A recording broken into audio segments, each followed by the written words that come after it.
11 વર્ષથી માતા વિના સૂના પડેલા 3 સંતાનોના સંસારમાં માતાની મમતાની મહેક ફરી એકવાર ફેલાવા જઈ રહી છે। જે સંતાનો અને સ્વજનોએ આ દુનિયામાં માતાનું અસ્તિત્વ જ ન હોવાનું માની લીધું હતું, તે માતાની 11 વર્ષ બાદ ભાળ મળી છે। ગોધરાના કણજીયા ગામમાં નિરાધાર બનેલા 3 બાળકોને 11 વર્ષ બાદ માતાની હૂંફ મળવા જઈ રહી છે। બાળકો નાના હતા ત્યારે માતા ગુમ થઈ ગયા હતા। પિતાનું પણ નિધન થતા પરિવાર વિખરાઈ ગયો હતો।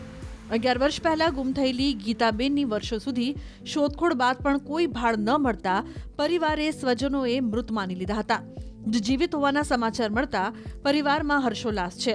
જાણે અચાનક ચમત્કાર થયો હોય એવું બાળકો અનુભવી રહ્યા છે।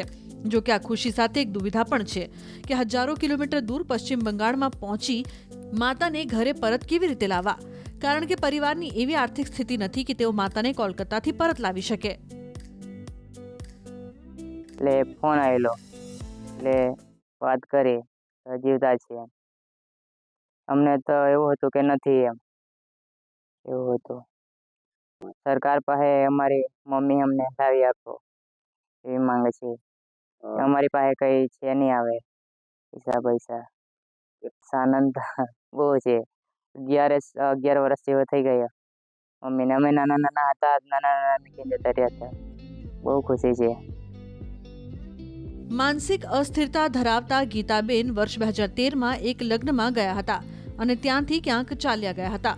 2 વર્ષ સુધી શોધખોળ કર્યા બાદ પણ તેમની ભાળ ન મળતા પરિવારે તેમની શોધખોળ છોડી દીધી હતી। પહેલા મહિલા માનસિક અસ્થિરતાને કારણે કોલકાતા પહોંચી ગયા, જ્યાં 8 વર્ષ કોમામાં રહ્યા। બાદમાં ભાનમાં આવતા તબીબોએ પૂછપરછ કરી। મહિલાએ પોતે ગુજરાતમાં ભામૈયા ગામના વતની હોવાની જાણકારી આપતા ત્યાંના તબીબોએ પંચમહાલ પોલીસનો સંપર્ક કર્યો।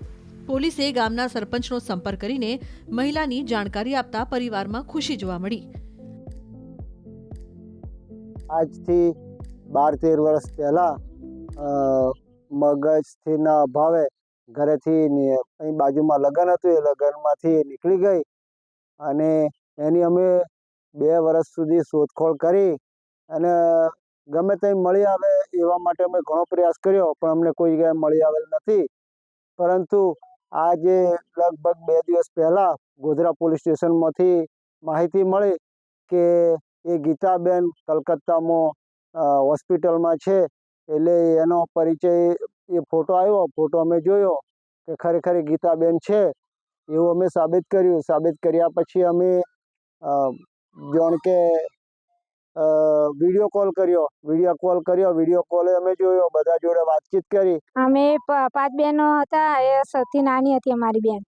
તો એ ગુમ થઈ ગઈ, 10-12 વર્ષ થઈ ગયા। તો એને 3 સંતાનો હતો। એ છોકરાએ અમે અહીંયા આવ્યા, અમારી લગ્ન પ્રસંગે અમારી બેનની અમે ચિંતા થઈ। અમારી બેન કઈ હશે, શું છે એનું, એમ અમને થતું હતું। આવી અમારી બેન અહીં પોલીસ સ્ટેશનમાંથી ફોન આવ્યો, સરપંચ જોડે વાત કરાવી, તો અમે અહીંયા આવ્યા। તો અમારી બેન અમને ડૉક્ટર સાહેબે ફોન કરાવ્યો, અમને ઓળખી શકી કે અમારી બેન અમને હસી બોલી શકી। અમને બહુ આનંદ થયો કે અમારી બેન અહીંયા લાવી આપે, અમને એવું માન્ય છે સરકાર જોડે। 11 વર્ષ બાદ અચાનક માતા જીવિત હોવાના સમાચાર મળતા 3 સંતાનો ખુશ છે। જો કે માતાને પરત લાવવા આર્થિક રીતે સક્ષમ નથી, ત્યારે માતાને પરત લાવવા બાળકો સરકાર પાસે સહાયની માંગ કરી રહ્યા છે।